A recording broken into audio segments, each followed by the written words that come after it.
Capítulo 19. Descortinando a fábrica de estresse. Os acontecimentos no templo da informática foram intensos. Sentíamos que o mestre precisava tratar suas feridas em algum ambulatório médico e depois descansar em algum viaduto ou praça. Nós o pegamos pelo braço e o estávamos levando para fora. Todavia, em vez de se calar, ele subiu na mureta da fonte multicolorida de água e, com uma coragem incomum, começou a convidar as pessoas para ouvir as últimas novidades da grande feira. Não acreditávamos no que estávamos ouvindo. Algumas começaram a se aproximar de nós. Já reconheciam o amotinador descrito nos jornais. Polêmico, continuou a provocar os participantes e expositores da CSM. A mais abandonada das crianças tem um psiquismo mais complexo do que todos os computadores interligados em conjunto. Mas onde se investem mais pesquisas e mais dinheiro? Nas crianças ou nas máquinas? Prestando atenção apenas na primeira parte da pergunta, um cientista interpelou o mestre. Você é um leigo em inteligência artificial. Em poucos anos, teremos máquinas que superarão o cérebro humano. Elas terão a programação da mente humana, com a vantagem de possuírem uma memória superior. Será a mais fantástica a construção. Espere e verá. O mestre aceitou o debate. Discordo. Os computadores estarão eternamente condenados ao sono da inconsciência. Nunca terão conflitos. Jamais se inquietarão com a procura de suas origens e de seu fim. Não produzirão filosofia nem religião. Serão sempre escravos de programas. Fiquei pensando. Onde o mestre aprendeu essas informações? Como consegue discutir com segurança assuntos polêmicos? De outro lado, os engenheiros da computação e programadores que o ouviram ficaram embaraçados. Será que o sono da inconsciência jamais será despertado pela inteligência artificial? Será que os computadores jamais saberão que existem? Nossos conflitos denunciam nossa complexidade. Se não conseguimos ficar felizes por tê-los, pelo menos deveríamos admirá-los como frutos de nossa grandeza psíquica. Olhei para alguns membros da família e percebi que não estavam entendendo nada. Bartolomeu, em especial, estava perdido. Mas engoli minha silenciosa língua.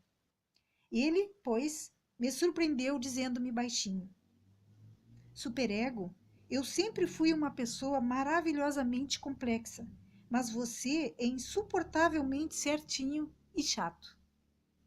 Bartolomeu sempre me socava o fígado em situações nas quais sabia muito bem que eu não podia lhe dar resposta. Queria golpeá-lo com minha cultura, mas tinha que cultivar o que nunca tive: paciência. Eu, que nunca fui religioso, pedi: dai-me paciência para não perder as estribeiras com esse complicado personagem. Enquanto isso, o mestre, depois de criticar o ufanismo diante das máquinas, virou sua artilharia contra a internet. O sistema produziu a internet e os celulares, gerando uma revolução na comunicação e no acesso às informações jamais vista na história. As pessoas tornaram-se desinibidas diante de aparelhos, mas não perante faces concretas. Não dialogar com os outros é um ato tolerável, mas não dialogar consigo mesmo é um ato insuportável. Agora eu entendia por que o mestre se isolava. Quando eu o ouvia falando sozinho, achava estranhíssimo. Para mim, esse gesto sempre foi uma sintonia de loucura. Mas ele invertera o conceito. Julgava-o um sintoma de sanidade. Nunca falei comigo mesmo, a não ser coisas prosaicas. Estava mais doente que alguns psicóticos. Não foi à toa que cheguei ao ponto de me abandonar por completo. As pessoas se ajuntavam cada vez mais, obrigando-o a elevar o tom de voz. Elas tinham vindo para a magnífica feira para ver as últimas novidades da informática e descobriram uma das últimas novidades do seu computador cerebral. Bombeando mais lucidez para a mente da plateia, o mestre fez uma afirmação apoiada em números que eu desconhecia. Mais de 4 bilhões de asiáticos, europeus e americanos jamais tiveram um encontro com seu próprio ser. Silenciarão sua voz num pequeno espaço de um túmulo como estrangeiros que nunca encontraram sua verdadeira casa. As pessoas meditaram sobre essas palavras como se fossem uma oração. Nesse momento, nosso amigo Boquinha de Mel levantou as mãos.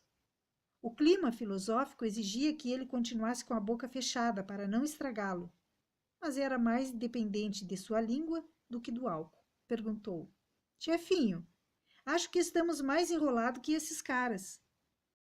Por que, Bartolomeu? Perguntou pacientemente ao aluno especialista em interromper a aula no seu ápice. Porque nem endereço de casa temos. Moramos debaixo da ponte. Muitos deram risadas. Logo ele percebeu o fora que dera. O mestre não o repreendeu. Também sorriu e admirou sua espontaneidade. Boquinha era uma criança hiperativa e peralta. Para o mestre, a liberdade cresce no terreno da espontaneidade. Muitos mataram sua espontaneidade nas escolas, igrejas, empresas, inclusive as pessoas da grande feira. São robôs admirando máquinas. Não falam o que pensam. Nesse instante me interiorizei e percebi que não ficara para trás. Em nome da discrição, era formal, ponderado, recatado. Não me conhecia nem deixava os outros me conhecerem. Era um intelectual perito em dissimular que estava tudo bem.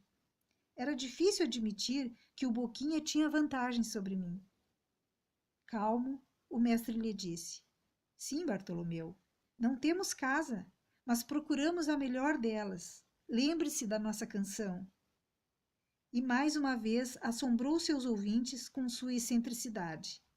Interrompeu o discurso e cantou sua canção e ainda fez os gestos de um maestro. Nós o acompanhamos. Nas primeiras frases eu estava engessado. Boquinha e Dimas se esbaldavam. Saímos dos altos montes da reflexão para tomar um banho relaxante na cachoeira do prazer. Sou apenas um caminhante que perdeu o medo de se perder. Estou seguro de que sou imperfeito. Podem me chamar de louco, podem zombar das minhas ideias, não importa. O que importa é que sou um caminhante que vende sonhos para os passantes. Não tenho bússola, nem agenda, não tenho nada, mas tenho tudo. Sou apenas um caminhante à procura de mim mesmo. Ao nos ouvir cantar essa canção, alguns ouvintes ficaram completamente atordoados. Perguntavam: que grupo é esse? De onde saiu? Quem é esse maestro? Será que é um palestrante de alguma corporação que está disfarçado para excitar a mente dos convidados? Outros se soltaram, entraram no ritmo e começaram a nos acompanhar. Perderam o medo de se perder. Perderam o medo de se soltar. Descobriram por alguns instantes que não são pesquisadores, engenheiros ou empresários, são apenas caminhantes. E ainda outros saíram da plateia dizendo: esse cara é louco varrido. Apesar das interpretações destoantes, era impossível ficar indiferente à irreverência do homem mal vestido. Ele penetrava nos espaços mais íntimos da solidão. Olhamos ao nosso redor e vimos algumas pessoas comovidas, em especial 2 executivas muito bem trajadas. Sentiam-se intensamente abandonadas, embora rodeadas de pessoas. Tinham sucesso profissional, mas eram infelizes. Todo o cenário mexia com o meu imaginário. Vendo as pessoas interiorizadas, o vendedor de ideias tocou em outro assunto. Perguntou algo aparentemente óbvio. A vida média é maior hoje ou no passado? Uma pessoa tomando a frente respondeu: hoje, sem sombra de dúvidas. Mas o mestre, olhando para seus discípulos, em especial para mim, e depois para a massa que o ouvia, nos provocou indo contra a resposta. Não, morremos mais cedo hoje do que no passado. Muitos zombaram do mestre. Imaginei que dessa vez ele tinha metido os pés pelas mãos. Um cientista não se aguentou, dando risadas, confrontou. Tolice! Qualquer péssimo estudante sabe que a vida média se expandiu com as novas medidas sanitárias e vacinas. O vendedor de sonhos não era tolo. Sabia o que estava dizendo. Fixando-se nele, comentou: no tempo dos romanos, a vida média não passava dos 40 anos. Na Idade Média, não passava dos 45. Hoje nos aproximamos dos 80, mas me refiro à vida média psíquica. Morremos psiquicamente mais cedo. Não parece que dormiram e acordaram com essa idade, senhores? E aumentando o tom de voz afirmou: o sistema tem um lado boníssimo. Produziu vacinas, antibióticos, tratamento de água e esgotos, técnicas agrícolas, conservação de alimentos, gerando assim a expansão da vida média física. Todavia, o mesmo sistema que nos colocou ao ar livre retirou o oxigênio com seus excessos. Entenderam? Não entendemos, pelo menos não completamente. Muitas vezes ele era econômico nas palavras. Falava quase por códigos. Não sabíamos o que queria dizer sobre os excessos do sistema. Para iluminar nossa mente, mais uma vez, fez o que sempre amava fazer. Contou uma história. O simpático bacteriologista escocês Alexander Fleming estava analisando uma temível bactéria em seu laboratório em 1928. Distraído, como um bom cientista e golpeado pelo excesso de atividades, esqueceu a porta aberta ao sair. Um fungo invadiu as placas de cultivo das bactérias, produzindo um bolor. Aquilo que parecia um desastre gerou uma notável descoberta. As bactérias morreram. A partir desta descoberta, extraiu-se o primeiro antibiótico, a penicilina. Milhões de vidas foram salvas. Todavia, a penicilina passou a ser usada excessiva e indiscriminadamente. O resultado? Agora sim, desastroso. O uso excessivo de antibióticos tem produzido bactérias resistentes a eles e, portanto, perigosíssimas. A penicilina, que foi um dos maiores presentes da medicina para a humanidade, é hoje acusada de criar supermicróbios capazes de destruí-la ou afetá-la. Do mesmo modo, o sistema que expandiu a vida média física, por meio de seus excessos, está nos sepultando psiquicamente mais cedo do que nos tempos da varíola. Fazendo uma pausa para respirar, completou sua história. Vivemos mais tempo fisicamente do que no passado, mas a percepção do tempo é muito mais rápida. Os meses correm, os anos voam. Muitos estão no ápice da juventude psíquica, mas olham para si e descobrem que têm 70, 80 anos. Atualmente, 80 anos são percebidos como 20. Quais os excessos que os têm afetado? Indagou dos ouvintes. Atordoados e honestos, os ouvintes olharam para a própria história e declararam aquilo que os asfixiava. Uns responderam: excessos de compromissos? Outros: excesso de informações. E ainda outros: excesso de pressões sociais, competição, metas, cobranças, necessidade de nos atualizarmos. Éramos a sociedade de excessos, até excessos de loucuras. Bartolomeu não ficou atrás. Felizmente, deu uma nota dentro. Excesso de porre. E como nunca deixava ninguém quieto, olhou para nós e disse: excesso de ego, de malandragem, de religiosidade. Demo-lhes uns beliscões sutis. As pessoas começaram a descobrir que os excessos tinham invadido nosso estilo de vida. Precisavam comprar sonhos. O homem de lábios e olhos inchados queria vendê-los, pelo menos um pouco. O que fazer para reverter essa vida excêntrica saturada de tensões? Perguntou angustiado um senhor de 70 anos. O mestre foi lacônico e direto. Cortem os excessos, ainda que percam dinheiro e diminuam o status. Se não quiserem ser idosos reclamando uma juventude que já passou, têm de ter coragem para fazer cortes. Não há cortes sem dor. Eu fiquei pensando. Será que o mestre tinha tido coragem de fazer tais cortes na sua história? Ou era um daqueles teóricos que discorrem sobre o que não viveram? Pode uma pessoa sem experiência abrir a mente de outras pessoas? Ele me fez enxergar que o tempo voara para mim. Eu estava atolado até o pescoço na lama dos excessos. Excessos de aulas, de preocupações, de pensamentos, de pessimismo, de reclamações, de dívidas. Eu criara superbactérias que infectavam minha psique. Além de falar dos cortes no estilo de vida, vendeu o famoso exercício da arte da observação que semanalmente fazíamos e finalizou suas ideias dizendo: a vida se extingue rapidamente no parêntese do tempo. Vivê-la, lenta e deslumbradamente, é o grande desafio dos mortais. Essas palavras me fizeram recordar que no passado os dias corriam tão rápido que eu nem percebia.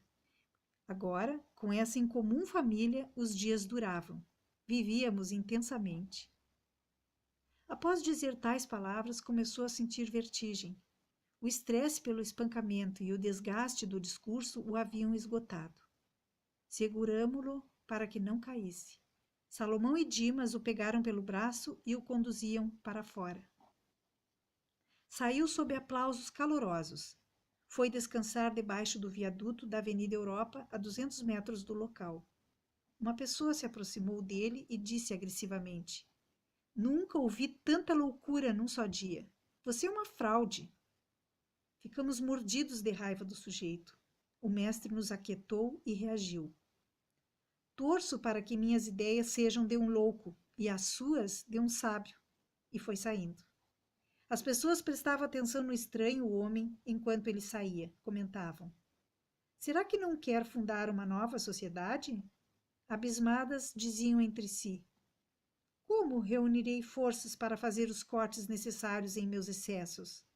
Algumas queriam morar no campo, cultivar orquídeas, criar animais ou fazer uma segunda jornada na sociedade, mudar de emprego ou ser voluntárias em instituições filantrópicas, como hospitais de câncer ou de crianças.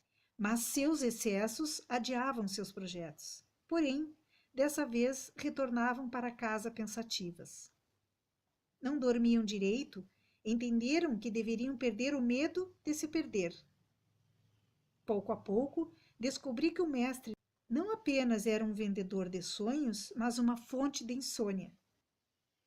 Enquanto saíamos do templo da informática, mais um fato tocante aconteceu.